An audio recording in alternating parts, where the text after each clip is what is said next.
Antes venía diario a estos estudios a hacer su programa del Minuto de Dios, lunes a viernes. Ya no viene porque lo manda. Por eso le agradecemos mucho al padre Diego Jaramillo volver a los estudios para estar en esta subida. Padre Diego, bienvenido. Gracias, Bernardo, y me siento muy complacido de estar en estos estudios porque realmente he pasado muchos días por acá viniendo y visitando y saludando a los amigos. ¿Y cuántos años hizo el programa diario desde acá?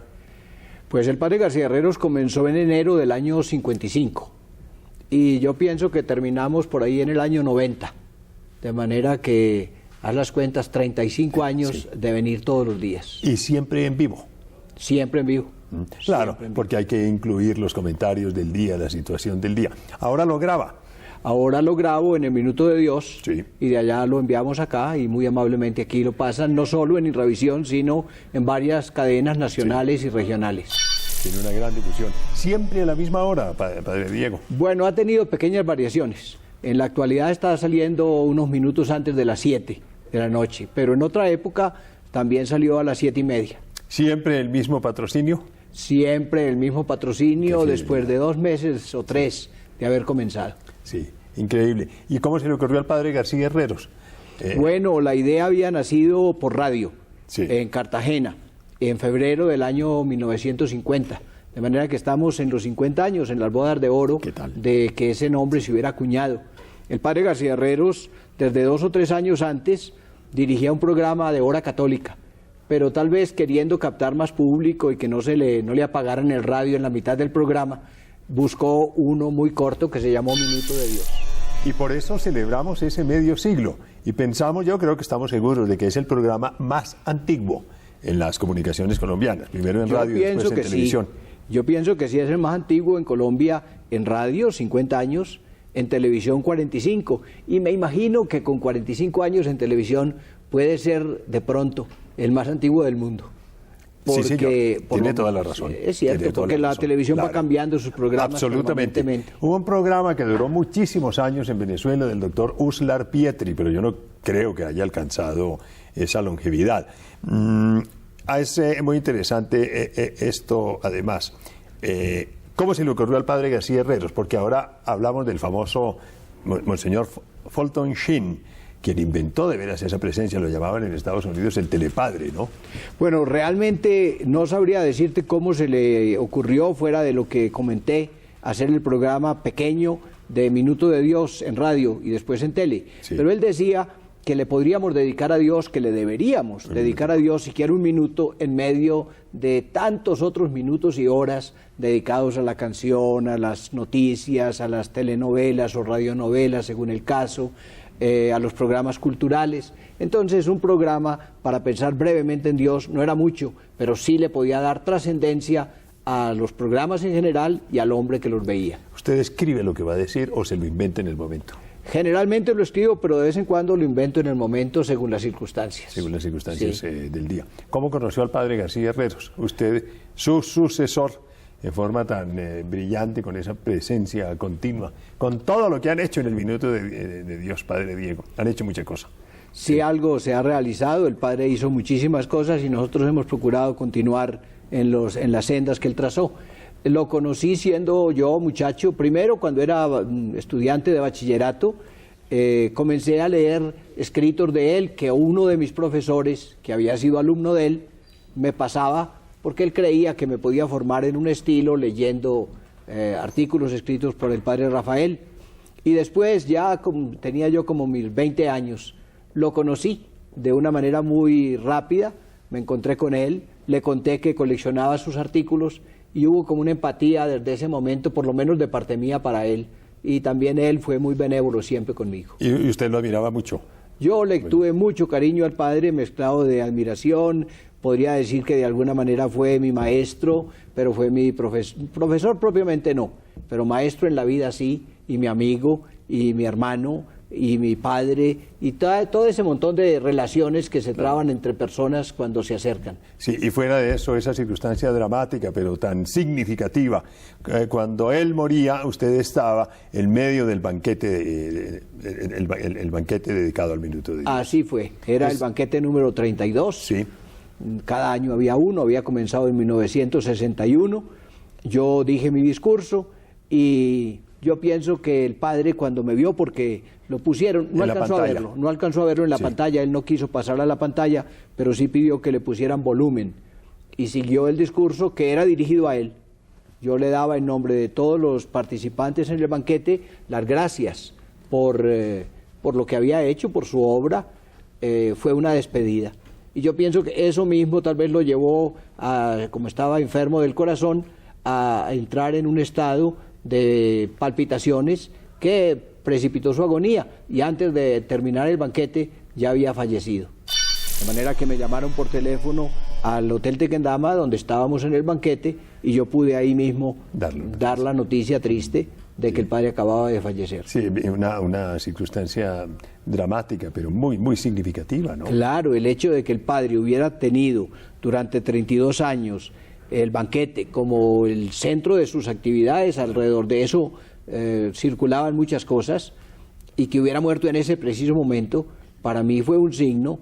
Yo pienso que Dios lo invitó al banquete eterno del reino, precisamente cuando él invitaba a tantos colombianos a que participaran en un banquete a beneficio de los pobres.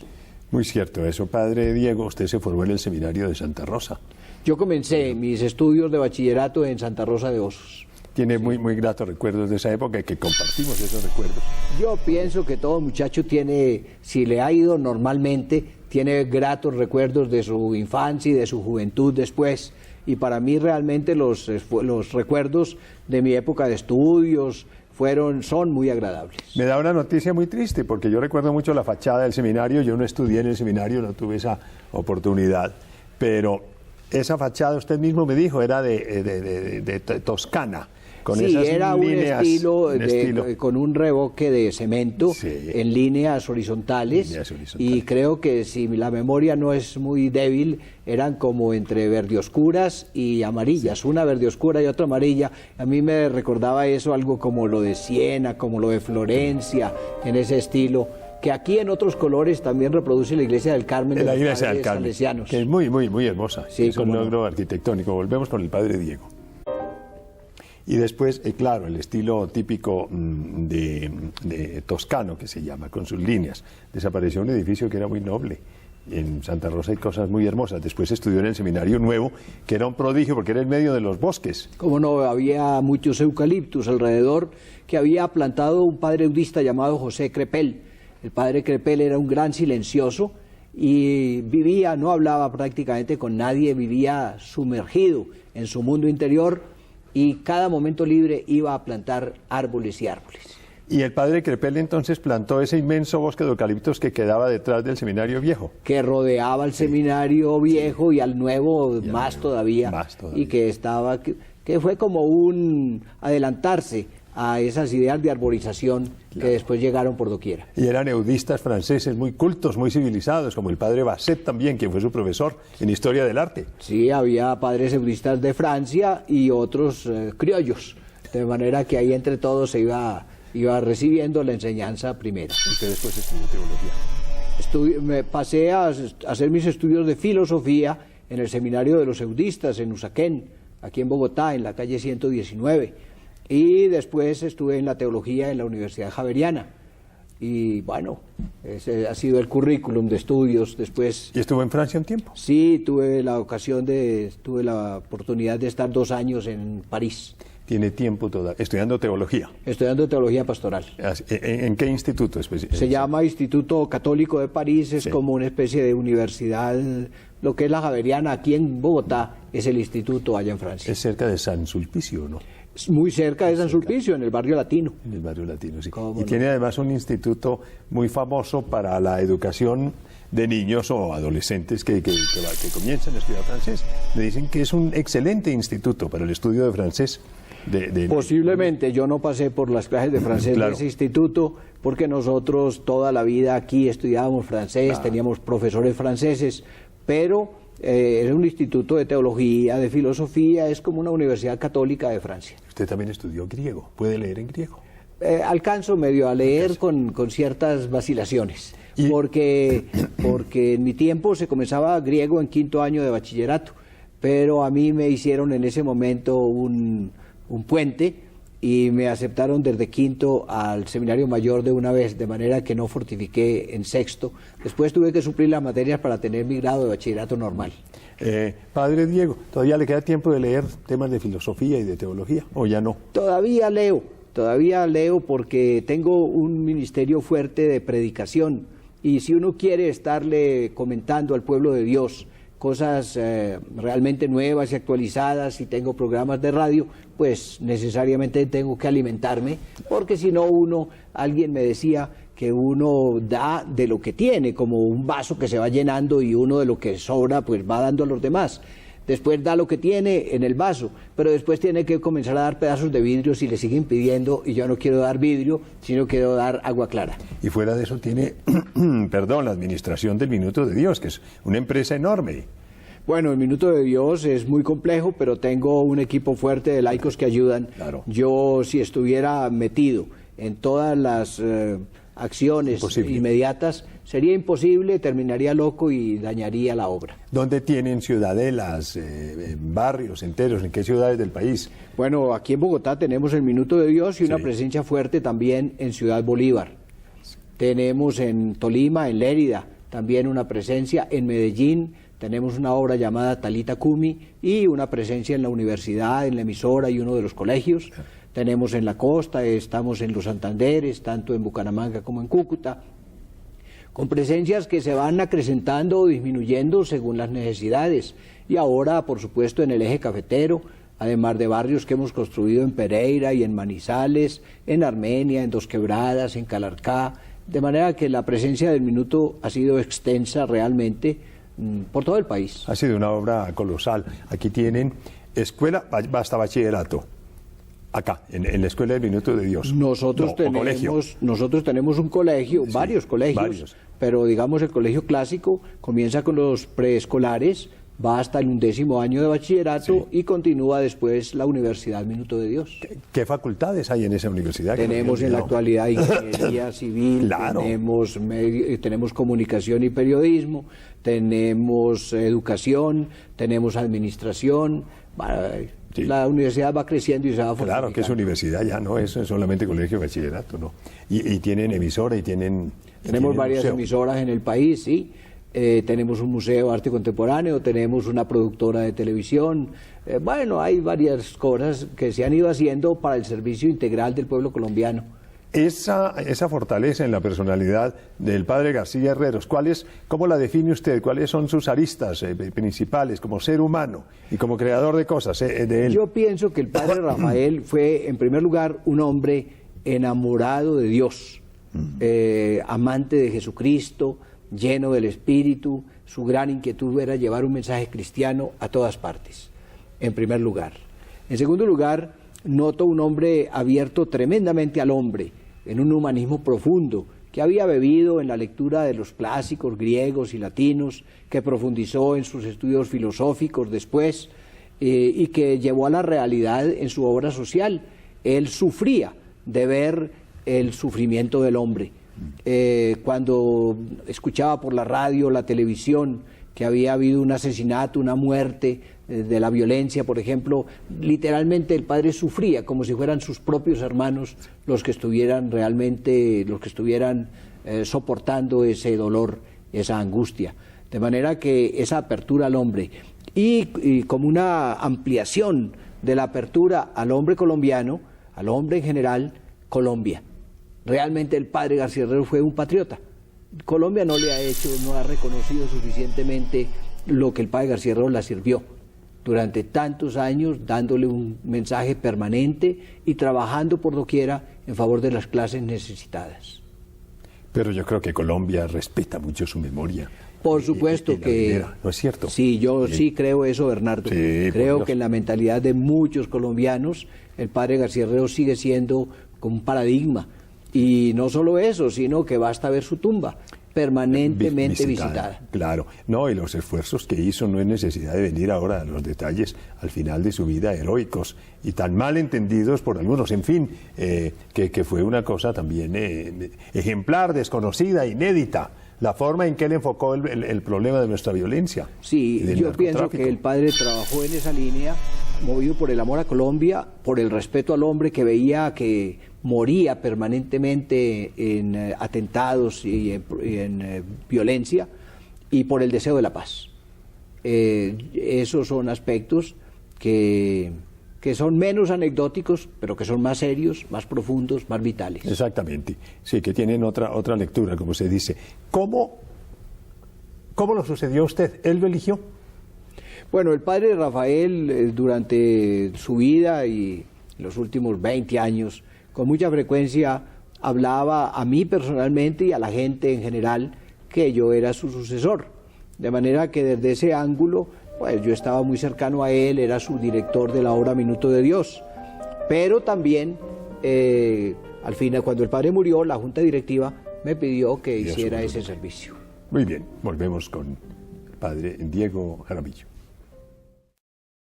Padre Diego, usted es de Yarumal, Antioquia. Yo nací en ese bello pueblo llamado Yarumal, en Antioquia. Y qué tristeza cómo ese norte de Antioquia está tan acosado por la violencia y por toda suerte. El país todo está arado de violencia, pero tenemos que rescatarlo.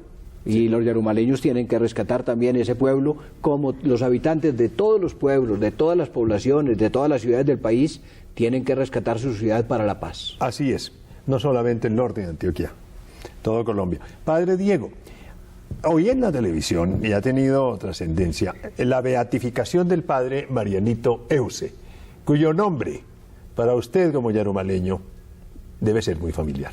Claro. ¿Qué nos recuerda de él? Háblenos de eso, porque yo también, de niño en Santa Rosa de Osos, el nombre de él se veneraba y se mencionaba como el de un santo, que había hecho milagros. Él era de Angostura, ¿no es cierto? No, él era de Yarumal. Ah, él era de Yarumal. No me quite ese paisanaje, pero, de manera que... Pero estuvo mucho tiempo en Angostura. Claro, fue párroco de Angostura. Párroco de Angostura. El padre Marianito nació en 1845. Hace mucho tiempo. Y murió en julio de 1926, el 14 de julio de 1926. Tú me dices que si puedo recordar algunos aspectos un poco más anecdóticos o pequeños, pues quiero contarte que mis padres contrajeron matrimonio en noviembre del año 25, es decir, medio año antes de la muerte del padre Mariano de Jesús. Mariano de Jesús. Y en la foto de la recepción está él ahí porque era muy allegado, muy cercano a la casa. Sí. Parientes míos, tanto por el lado paterno como por el lado materno, contrajeron matrimonio con muchos parientes de él, de manera que mis dos apellidos, mis dos familias, paterna y materna, están vinculadas con los Euses por muchos caminos. He encontrado como 5 o 6 parientes mutuos.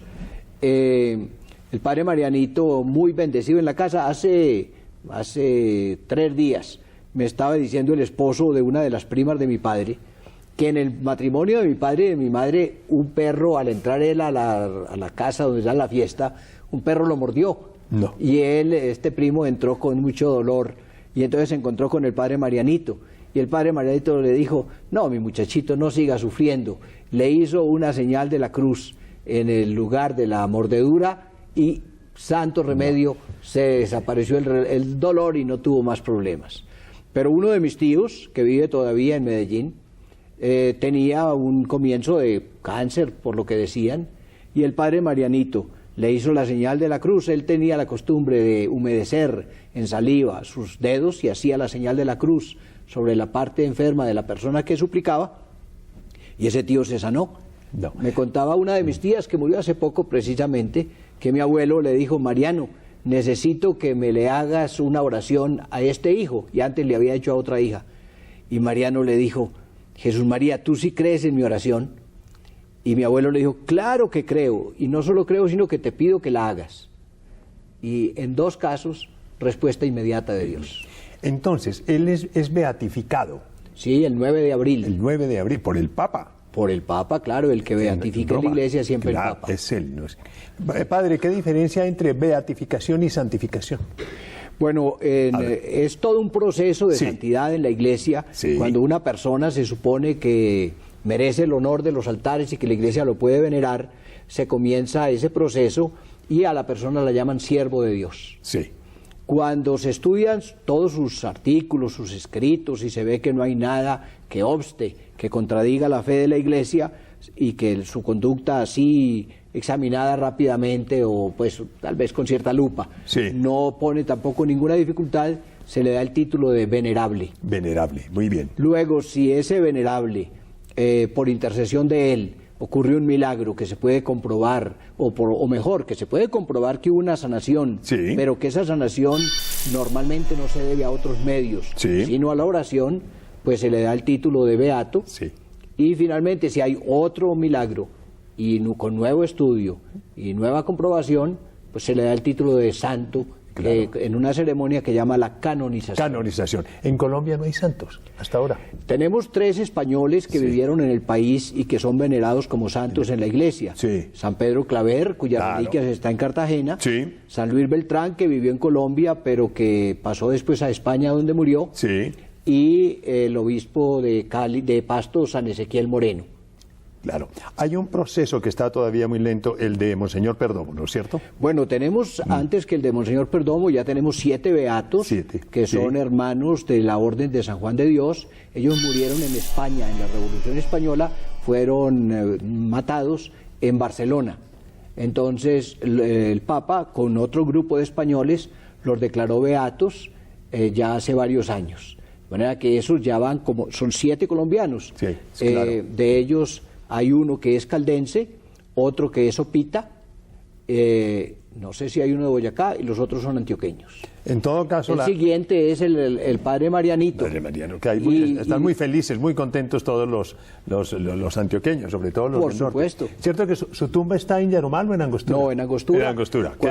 Cuando abrieron la tumba hace bastantes años, estaba el cuerpo incorrupto. Incorrupto, sí. Entonces se veneraba ese cuerpo así incorrupto, pero cuando comenzó el proceso de canonización, hubo la orden de sellar esa tumba. Sí, y está sellada. Y está sellada. Ahora ya la abrieron de nuevo cuando se lo declararon venerable, sí, porque la Iglesia no quiere que una veneración al público sea como la que fuerce la canonización. Claro. Lo que tiene que ser un examen tranquilo, desapasionado, de los artículos, de la vida, de la obra de él.